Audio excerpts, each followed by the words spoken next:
राजनीति से काम तक, सियासी गलियारों से कुर्सी तक, नेताओं से लेकर मंत्री तक, महंगाई से गरीबी तक, हर खबर पर रहेगी हमारी नजर।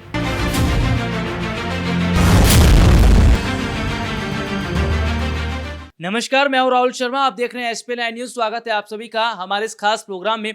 प्रोग्राम की शुरुआत इस वक्त हम करेंगे साल 2024 के लोकसभा चुनाव से। साल 2024 में होने वाले लोकसभा चुनावों से पहले यह देखा जा रहा है कि विपक्षी पार्टियां मिलकर काम करने की कोशिश तो कर रही हैं, लेकिन विपक्ष एकजुट नहीं हो पा रहा है। हालांकि चुनावी रणनीतिकार प्रशांत किशोर, जिन्होंने बहुत पहले यह कह दिया था कि अगर विपक्ष एकजुट होकर काम करेगा तो इसका सीधा फर्क पड़ेगा और वो विपक्ष बीजेपी को कड़ी टक्कर दे सकता है। हालांकि विपक्षी पार्टियों का अलग अलग खेमा बंटने की वजह से बीजेपी को बहुत बड़ा फायदा मिलता नजर आ रहा है। यह माना जा रहा है कि बीजेपी जहां एक और 2024 के लिए तो तैयारी कर ही रही है, इसके साथ ही हाल ही में जो अन्य चुनाव होने वाले हैं अन्य राज्यों में, वहां पर भी तैयारी करती नजर आ रही है। तो फिलहाल मौजूदा समय के अंदर के हालात, मौजूदा समय के अंदर की स्थिति सीधे तौर पर यह बता रही है कि अगर बीजेपी को टक्कर देना है तो विपक्ष को एकजुट होना पड़ेगा। लेकिन इस बीच कांग्रेस पार्टी अब उन पुराने चेहरों को याद करने लगी है जिन पुराने चेहरों से एक समय कांग्रेस पार्टी का नाता था, जिनमें मायावती हैं, ममता बनर्जी हैं। सीधे तौर पर यह देखा जा रहा है कि फिलहाल मौजूदा समय के अंदर जिस तरह के हालात बने हैं, जिस तरह की स्थिति बनी है, वो कहीं ना कहीं ये इशारा कर रही है कि आने वाले वक्त में विपक्षी पार्टियां अगर एकजुट होकर काम करती हैं, विपक्ष एकजुट होकर फैसला लेता है, तो शायद बीजेपी के लिए मुश्किलें दिखती नजर आएंगी। हालांकि सोनिया गांधी को अचानक ममता या मायावती की जिस तरह से याद आ रही है, वो सीधे तौर पर बता रहा है कि विपक्षी पार्टियां कहीं ना कहीं चुनाव जीतने के लिए एड़ी चोटी का जोर लगा रही हैं, एड़ी चोटी का प्रयास करती नजर भी आ रही हैं। तो साल 2024 का जो लोकसभा चुनाव है वो कहीं ना कहीं बीजेपी के लिए मायने रखता है, विपक्षी पार्टियों के लिए मायने रखता है। लेकिन जिस तरह की स्थिति है वो देखा जा रहा है कि विपक्ष उतना मजबूत फिलहाल तो नहीं है, यानी कि विपक्ष को अभी मजबूत होने के लिए और कोशिश करनी पड़ेगी। विपक्षी नेताओं को रणनीति बनानी पड़ेगी, मीटिंग्स करनी पड़ेगी और तमाम तरह के प्लान है जो फिलहाल करते नजर आएंगे। तो विपक्षी पार्टियों की तरफ से लगातार कोशिशें तो हो रही हैं, लेकिन विपक्ष जो है अभी फिलहाल कमजोर होता नजर आ रहा है। अभी हाल ही में 5 राज्यों में चुनाव हुए जिसमें सीधे तौर पर विपक्ष को बड़ा झटका लगा। हालांकि विपक्ष इस कोशिश में है कि किस तरह से एक नई रणनीति को बनाया जाए, नई रणनीति के तहत काम किया जाए। तो क्या मायावती, ममता बनर्जी वो सोनिया गांधी के साथ हाथ मिला सकती हैं? कितनी संभावना लग रही है, कितनी आशंका लग रही है?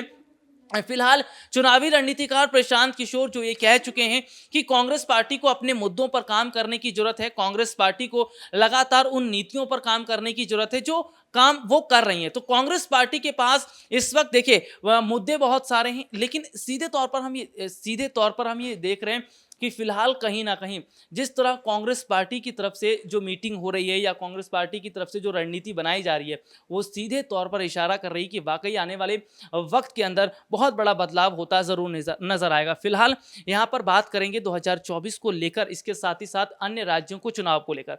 इस साल के अंत में 2 राज्यों में चुनाव है, पहला है गुजरात और दूसरा हिमाचल प्रदेश। इसके अलावा अन्य राज्यों की बात करें तो राजस्थान में भी चुनाव है, मध्य प्रदेश में चुनाव है। तो सीधे तौर पर ये फिलहाल देखा जा रहा है या सीधे तौर पर स्थिति जो है वो जरूर इस वक्त ये बन रही है कि विपक्ष को एक और पहल करनी पड़ेगी, विपक्षी पार्टियों को और कोशिश करनी पड़ेगी।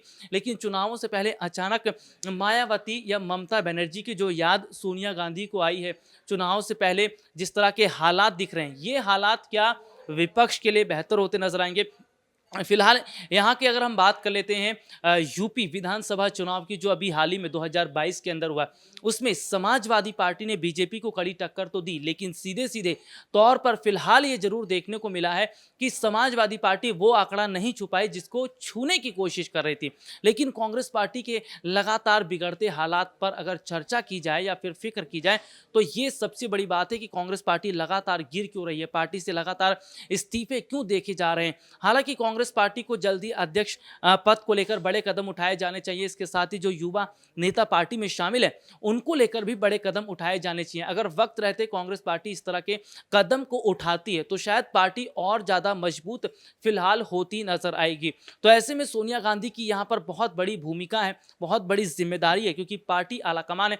और देखिए सीधे तौर पर यह फिलहाल देखा भी जा रहा है कि कहीं ना कहीं जिस तरह की स्थिति जो बनी हुई है वो ये बता रही है कि आगामी समय का जो चुनाव है वो कांग्रेस पार्टी के लिए इतना आसान नहीं है जितना आसान दिखाने की कोशिश की जा रही है, क्योंकि कांग्रेस पार्टी लगातार एक के बाद एक हर मोर्चे पर विफल साबित हुई है। और यहां तक ये भी देखने को मिला है कि कांग्रेस पार्टी की 2014 के बाद से जो ग्राफ गिरने की स्थिति बनी है, 2014 के बाद से जिस तरह का माहौल कांग्रेस पार्टी के लिए खराब हुआ है, तो ये सबसे बड़ी बात है कि पार्टी को फिलहाल संभलना पड़ेगा या संभल कर चलने की कोशिश करनी पड़ेगी। इस वक्त कांग्रेस का मतलब राहुल, प्रियंका और सोनिया, जो कि पार्टी के नेता बता रहे हैं, पार्टी के नेताओं का लगातार इस्तीफा देने के बाद इस तरह का बयान सामने आना कि कांग्रेस पार्टी में परिवारवाद हो रहा है या परिवारवाद की राजनीति चल रही है, तो सीधे तौर पर यह बताता है कि परिवारवाद कहीं ना कहीं कांग्रेस पार्टी के लिए बहुत बड़ा खेल करता नजर आ रहा है। परिवारवाद कांग्रेस पार्टी के लिए एक जंग की तरह काम कर रहा है। जिस तरह से लकड़ी में दीमक लग जाता है या लोहे में जंग लग जाता है और धीरे धीरे वो खोखला होने लगती है, तो सीधे सीधे तौर पर देखा जा रहा है कि फिलहाल कांग्रेस पार्टी को अब बहुत सोच समझकर कदम उठाने की जरूरत है। कांग्रेस पार्टी को बहुत संभल कर चलने की जरूरत है। फिलहाल यहाँ पर जो कांग्रेस पार्टी की स्थिति है इसकी अगर चर्चा की जाए तो गुजरात और हिमाचल चुनाव को लेकर कांग्रेस पार्टी अंदर खाने तैयारी बहुत कर रही है। अभी हाल ही में चिंतन शिविर का आयोजन किया गया जिसमें पार्टी के कई वरिष्ठ नेताओं को बुलाया गया, जिनमें अंबिका सोनी थे, ओम प्रकाश राज बब्बर और शशि थरूर, तमाम ऐसे नेता जो सीधे तौर पर देखा जा रहा है कि फिलहाल स्थिति इतनी मकबूल नहीं है। तो यहाँ पर पार्टी के लिए हालात उतने ठीक ना होते हुए, पार्टी के लिए स्थिति उतनी ठीक ना होते हुए ये ज़रूर बता रहा है कि शायद इसका जो फ़र्क है वो आगामी समय में ज़रूर देखने को मिल सकता है। हालांकि देखना होगा कि क्या वाकई 2024 में कुछ बड़ा जो है वो विपक्ष कर पाएगा या 2024 के लिए विपक्षी पार्टियाँ कुछ बड़ी रणनीति बनाती नजर आएंगी। तो फिलहाल मौजूदा समय की स्थिति, मौजूदा समय के हालात ये इशारा ज़रूर कर रहे हैं कि आने वाले समय के अंदर बड़ा नुकसान कांग्रेस पार्टी को जरूर उठाना पड़ सकता है। तो यहाँ पर विपक्ष की तरफ से लगातार जो रणनीति बन रही है या रणनीति बनाई जा रही है, इसका सीधा तौर पर ये असर है जो आज फिलहाल दिखाई दे रहा है। तो यहाँ पर विपक्ष लगातार मजबूत तो हो रहा है, विपक्ष लगातार काम तो कर रहा है, लेकिन शायद विपक्षी पार्टियों का उस तरह से काम ना करना या विपक्षी पार्टियों का उस तरह से आगे ना बढ़ना ही बताता है कि विपक्ष अब कमजोर पोजीशन में आकर खड़ा हो गया। तो फिलहाल मौजूदा समय की स्थिति जो है वो कहीं ना कहीं ये ज़रूर बता ही रही है कि बीजेपी जहां एक और मजबूत पोजीशन में है,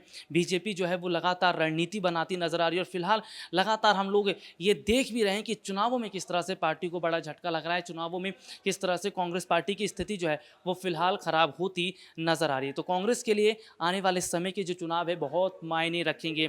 आगामी समय के चुनाव में पार्टी को और ज़्यादा मेहनत करने की जरूरत है, लेकिन विपक्षी पार्टियाँ कितनी जो है वो पार्टी के लिए काम करती नजर आएंगी या विपक्ष कितना जो है वो मजबूत होकर काम करेगा, ये सोचने वाली बात रहेगी। तो फिलहाल यहाँ पर हम देख रहे हैं कि कांग्रेस पार्टी की तरफ से लगातार मीटिंग्स तो हो रही हैं, लेकिन इसका फायदा उतना नहीं हो रहा जितना होना चाहिए था। आज के लिए इतना ही, आपसे फिर दोबारा मुलाकात होगी, तब तक के लिए इजाज़त दीजिए, नमस्कार।